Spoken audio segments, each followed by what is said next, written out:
25 years ago, I was blessed by God immeasurably more than I could have ever imagined when God at First Baptist Church called me here as their Minister of Education. And in a matter of weeks, my position was transitioned to Minister of Education and Missions because the vision of our church was to get outside the walls of the corner of 5th and Market Street and to serve as the presence of Jesus across our city. I had no idea that God would not only open the doors for us to go out, but would open a huge door for our community to come in. And one of those amazing ministries was the ministry of sharing our food and our gospel hospitality with hungry and homeless people that would come to our doorsteps every Tuesday night. I've been asked to talk about how the Tuesday night ministry has grown immeasurably more than what we thought it would, which is easy because we had no growth plan in place to begin with.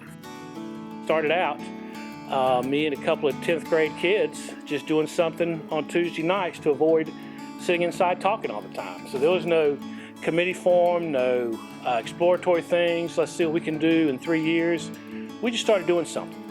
And so by just sheer persistence and sticking with it, it has grown to be immeasurably more than what we thought it would be when we first started just handing out hot chocolate, because that's what we did. We found a place here across from the church that had an overnight shelter in the winter, and the need was people standing in line waiting to get in and they were cold. So we gave them hot chocolate. And after a couple of weeks of that, one of us came up with the idea that, peanut butter and jelly is not that expensive. So we could add that to hot chocolate. And we did, and then it became hot dogs, because hot dogs don't cost that much. And after that, we started seeing God blessing us with money. People would give us stuff. And by the time the shelter closed, we had kind of an established presence, and we were at a crossroads. We had to decide whether to stay through the warm months and wait for the shelter to open back again in the fall, or do something different. And some of the kids had started playing ball and gotten involved in other activities, so their participation had changed a little bit. Tuesday night did not work out as much for them anymore. And so it became the kind of thing where it'd be me and maybe one other person and 9 guys showing up. And so that's not exactly growing immeasurably more, but kind of came to a point where I said, and I guess I told God, instead of praying to God, I said, if we only have about 10 or less tonight, that's kind of a sign we need to maybe move on to something else and come back in the fall, which I thought was a perfectly acceptable plan and a good idea.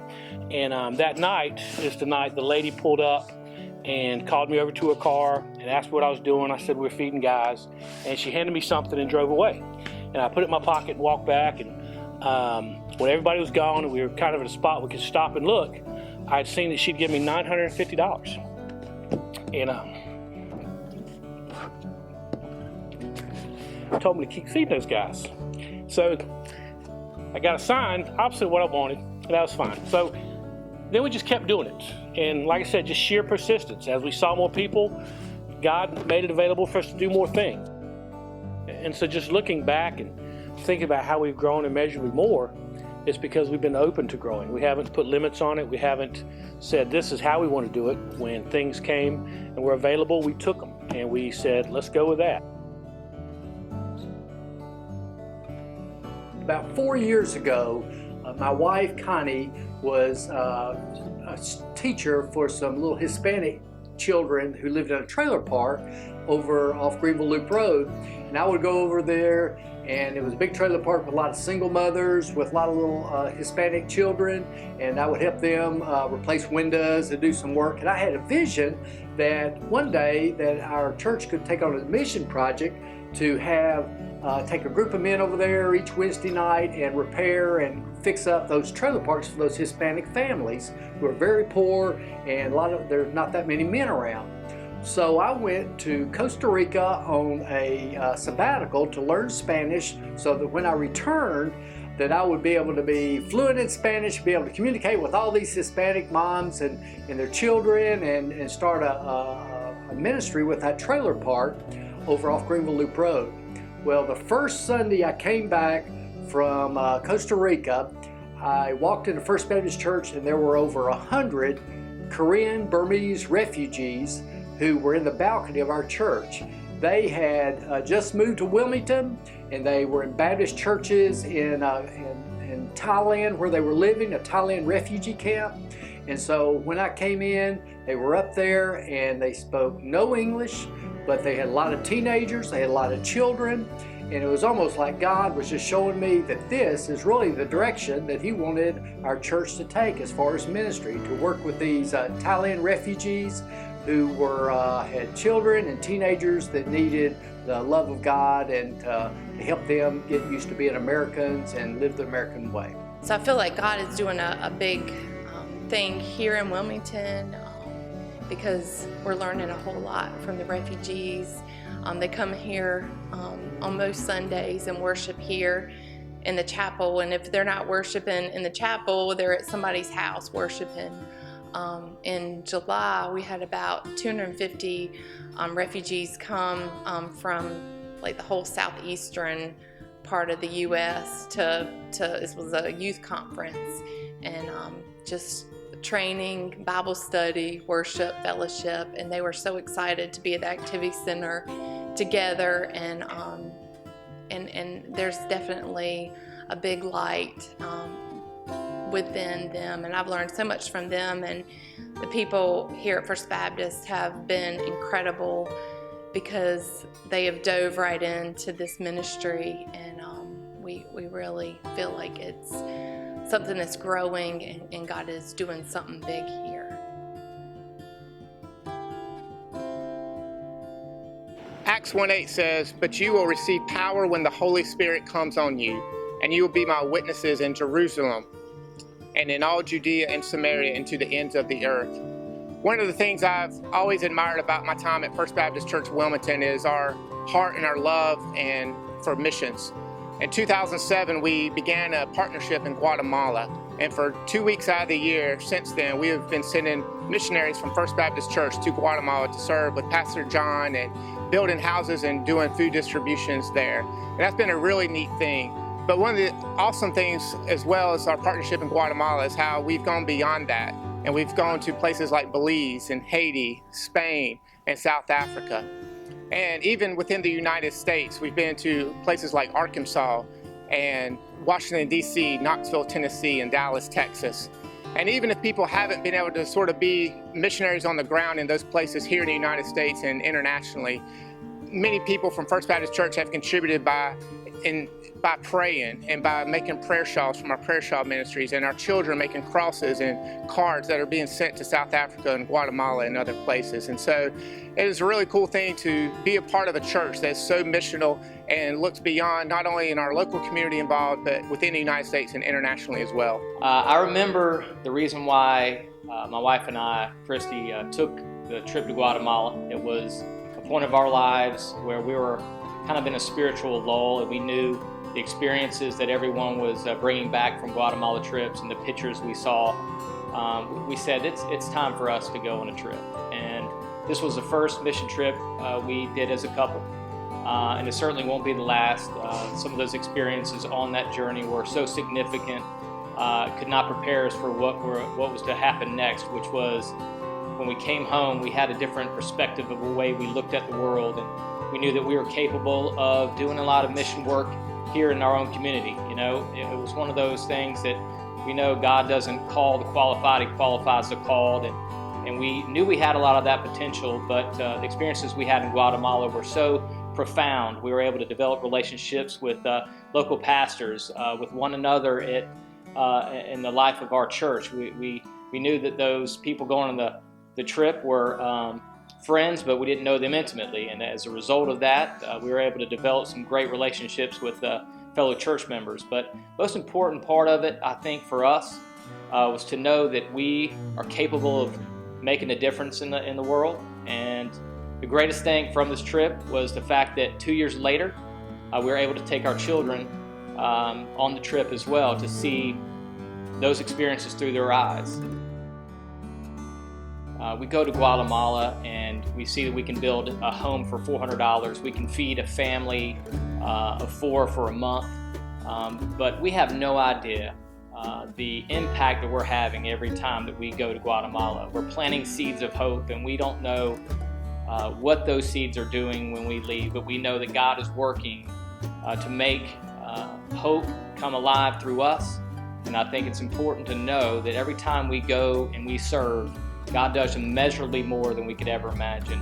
Our very own prayer shawl ministry right here at First Baptist Church plays a very vital role in global missions. And this is how we do that. We make not only blankets that are sent to Africa for baby houses, and also families who basically sleep on the floor with no covering, so we send blankets there to show God's love. We make prayer mantles for pastors.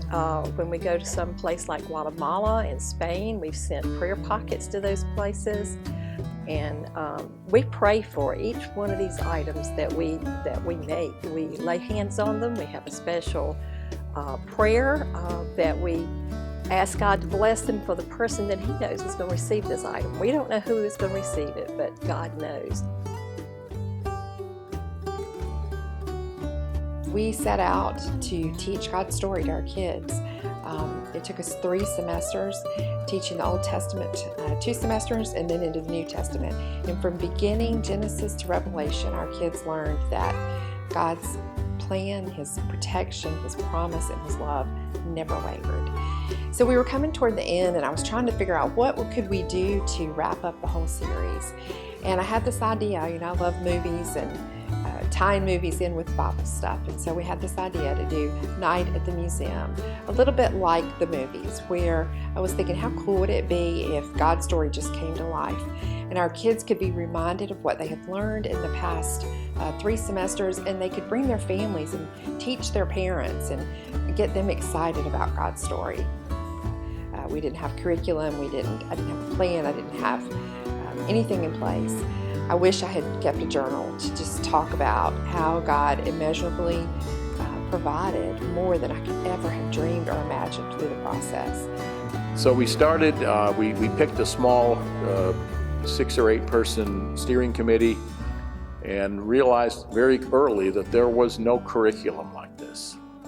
So seeing God's move, the movement of God's hand in people saying yes as we began to develop, merge ideas and develop a curriculum that had to be written, that had to be staged, that has to be costumed, that had to be programmed. I became quite inspired by how many people said yes, how many people were inspired to say, yes, I'll do this, I'll do that, I'll do that. And so some 150 different volunteers participated in our activity center in vignettes of the Bible stories with full costumes, with some music, with guides who led the people through. And the hundreds of children who participated in, who saw Bible stories, who saw them acted out, that to me made a deep impression as I watched and listened to their learnings about this, what the Night at the Museum meant.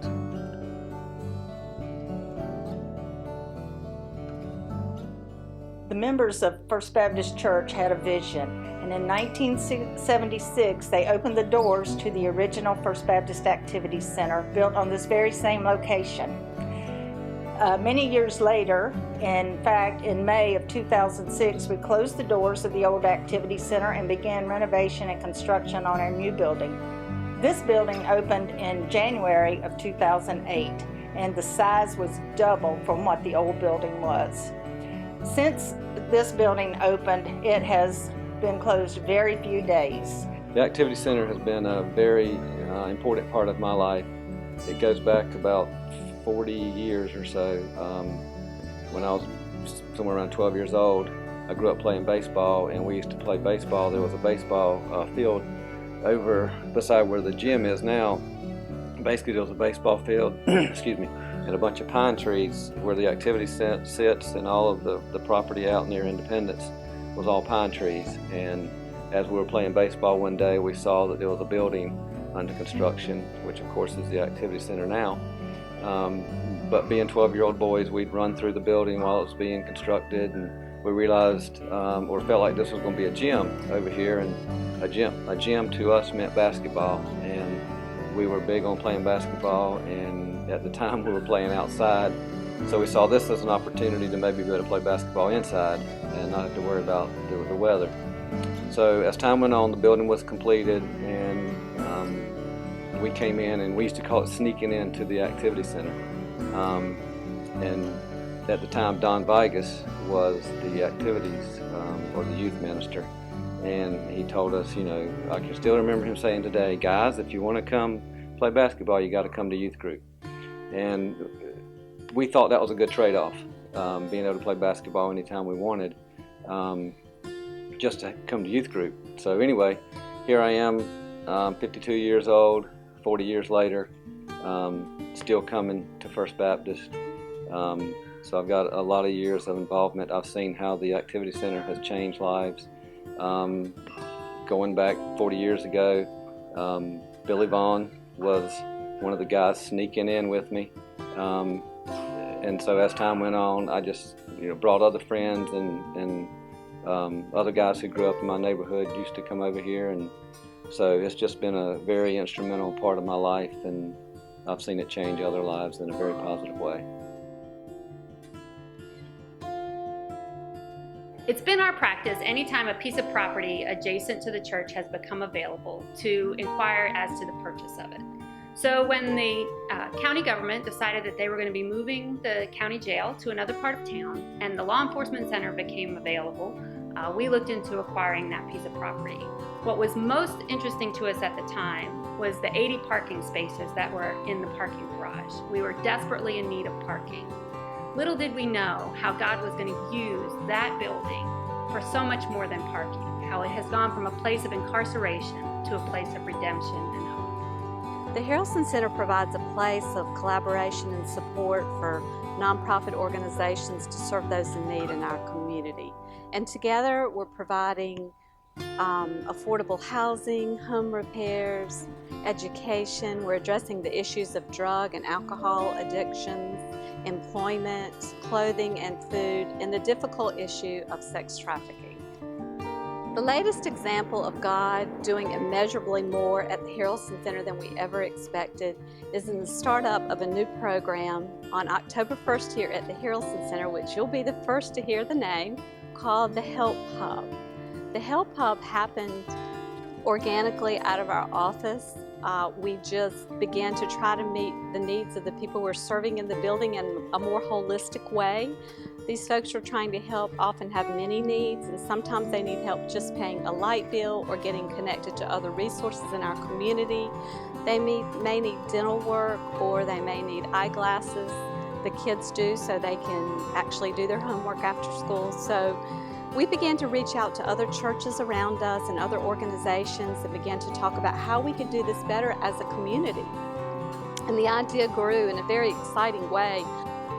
God has done amazing work here at the Harrelson Center, and I think if you talk to the folks that were involved from the very beginning, they will tell you that when they tried to just get the building and the land, and we're in the beginning stages of getting the 501c3 status set up and the board, they had challenge after challenge after challenge placed in front of them.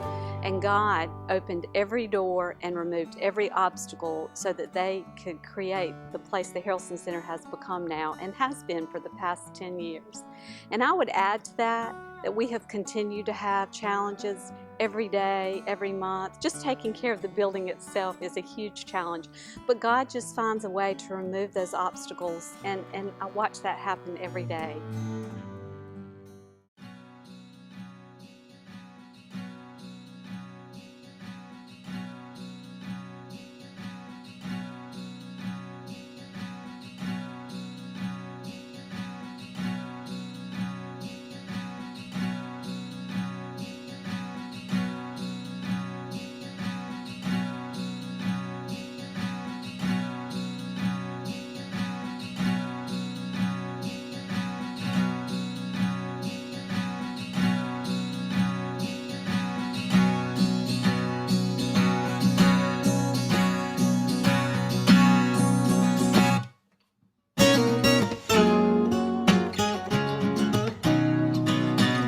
Time after time, moment after moment in our church's history, God has blessed us in incredible ways. God has gone above and beyond. God has done immeasurably more than we've asked or imagined.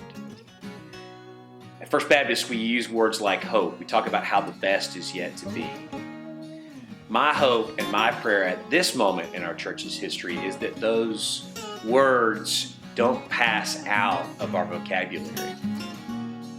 That we realize that God has another season of blessing for us, another chapter of incredible impact for us to make as a church here in Wilmington and for God's kingdom around the world. We as individuals can help make that happen with our faithfulness. When we put what God has given us in His hands, when we trust that the God that has blessed us in the past wants to bless us and bless the world through us, then God works miracles in us and through us. And I believe that we as a church have an opportunity to experience that again in some wonderful ways.